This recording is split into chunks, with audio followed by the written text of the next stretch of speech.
Hello, welcome to our first ever podcast from MindMosaic. My name is Marie Gunnis and I'm the chairperson on the board of trust for MindMosaic. Alongside me, I'm going to have a conversation with is Gwyneth MacDonald, the chief executive of MindMosaic. Good afternoon, Gwyneth. How are you? Good afternoon, Marie. I'm fine, yes. Fine? Well, I'm working at home. Uh-huh.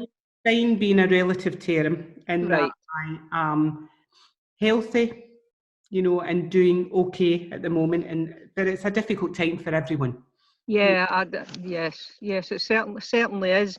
But part of I was curious if we could share with the listeners just about what MindMosaic are doing in these difficult times. We are at MindMosaic. We're all working from home. Right. We are, I guess, relatively lucky, if you want to put it that way, in that we actually probably future-proofed the organisation without knowing that's what we were doing when we moved into our premises, 2.5 years ago. Right. We installed at that point an internet-based telephone system, a VoIP system, so we have been able to extend that to home working.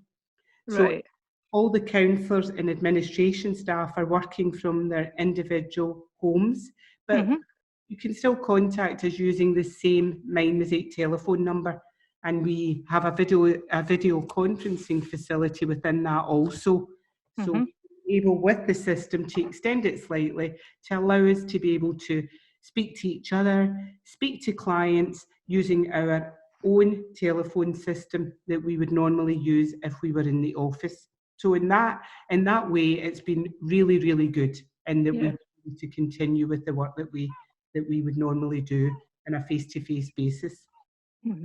Which is certainly vital. It's a vital service that you provide for Inverclyde. So it does, from a technology point of view, that it's a great service to continue to provide it in the level that you do. What services are you continuing to do? Or what are the different aspects of what MindMosaic are still offering just now? So we continue to offer one-to-one counselling to people, and that can either be via video conferencing using Zoom or using our Horizon phone system called Collaborate. But that, of course, depends on the person that we are working with having access to the technology to receive that. So if someone has a tablet or a computer or even a smartphone, we can work that way with them. If they don't, we can support people using telephone counselling, which we've extended, and we are offering telephone counselling to people if that is what they can manage, or sometimes people prefer that. Sometimes people don't want video conferencing. And occasionally we have been trialling with some young people that we've been working with using email counselling or instant messaging. And that often is more useful if people are living in quite a crowded environment, and actually sometimes people feel that they can't find the space, the private space to have a counselling session using telephone or video. So we've got a variety of options going on there. Right. So either from a telephone point of view, a video point of view, or an email point of view, people have got the three options to stay in contact with you. Yes, indeed, they have. Yeah. And will you phone people back? I'm just conscious sometimes people's bills don't always include loads of minutes. Yes. When we set up a session for someone, it works exactly the same way as it would if they were coming into MindMosaic. So they would get an extra reminder. Their session will be a designated time. So if I organise a session with you for Monday at 10 a.m, you will get a text reminder on the Friday that your appointment is on the Monday, and you will get a telephone call, or you will be contacted via video conferencing by your counsellor. So MindMosaic would pick up the bill for the telephone charges. Right, good. So it sounds as if you are adapting really quite well and keeping in contact with people and offering your services out, which is a great service. What challenges do you say this brings? It brings a lot of challenges. So it brings challenges for people who would much rather be face to face, as we would, to be honest. And it brings challenges for people who are isolating, especially if they're isolating on their own.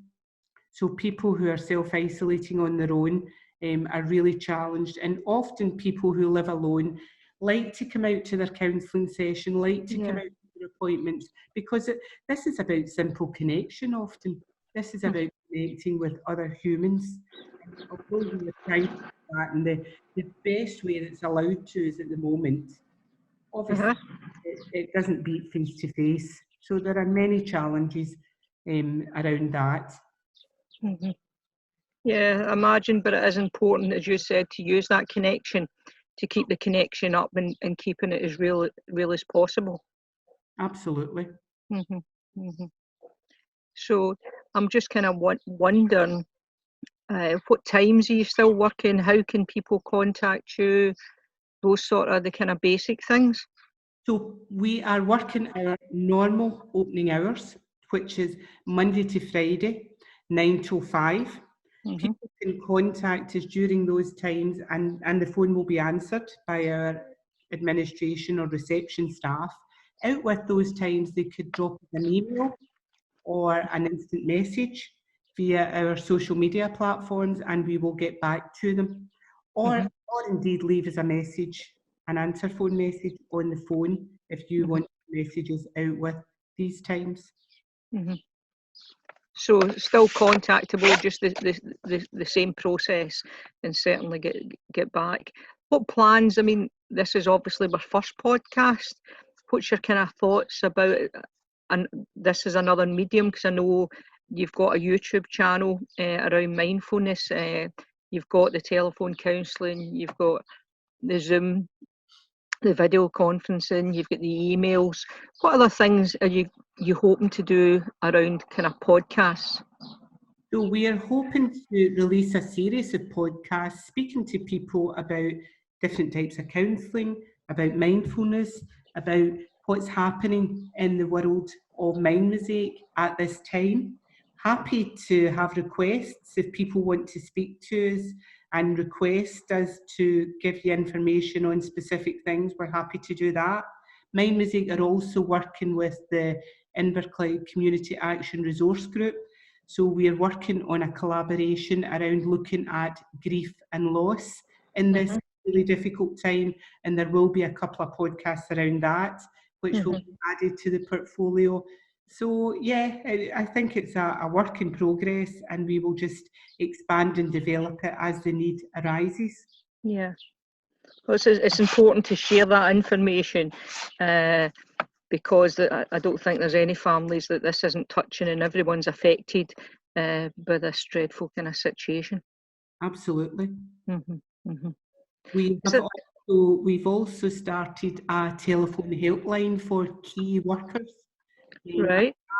That helpline is running 6 days a week for 2 to 3 hours at a time, and that includes a Saturday. The actual times of that you'll be able to pick up on our social media platforms. Yep. It's important for us to provide that to support the local community, but also, I guess, to say what some of the feedback we've had around it has been that people who are often doing difficult jobs and are out there would not consider themselves key workers. So I make clear that we would say a key worker is anyone who's out doing their job and working with people at this difficult time. So that means if you're working in a supermarket, if you're an undertaker, if you're delivering post, emptying bins, if you're a volunteer with one of the local voluntary organisations, or delivering medication, prescriptions, anything at all, please give us a phone and use that phone line because it's there for you. Yeah. And the number for that would be our normal number at the time the phone line is open, which you'll be able to pick up. So basically what I'm hearing is this specific stroke key worker helpline is really for anybody who's working. Absolutely. Anyone who's still working at this moment in time and feels as if they either need a little bit of support or they just want a chat to talk things through in a confidential and an anonymous way, Yes. to do that, yeah, along with everything else. And the other thing, I guess, to say about that is that's a free service because we got some funding to deliver that. So that's provided free. There's no cost to that. And you can have up to 3 sessions. So Right. you connect with someone, your counsellor that you connect with will organise a repeat appointment for you, and you can have those. And if it's then deemed that people need counselling after that, then we put you through our normal referral process. Right. So there's a continuity there if required. Yes. Yeah. Or it could just be a one-off conversation. It could indeed, yes. Yeah. Okay.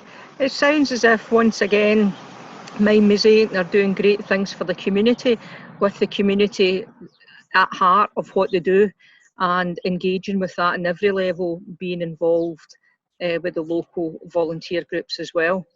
I'm sorry if there's background noise for me. I'm up north at the moment in my garden, so there's birds in some rows. So if that comes through, I apologise. But I wish you well down in Inverclyde, and I will see you soon. Okay, thank you, Marie, and thanks for phoning to check how we are. Yep. Thank you. Okay. Thanks for that. Bye-bye.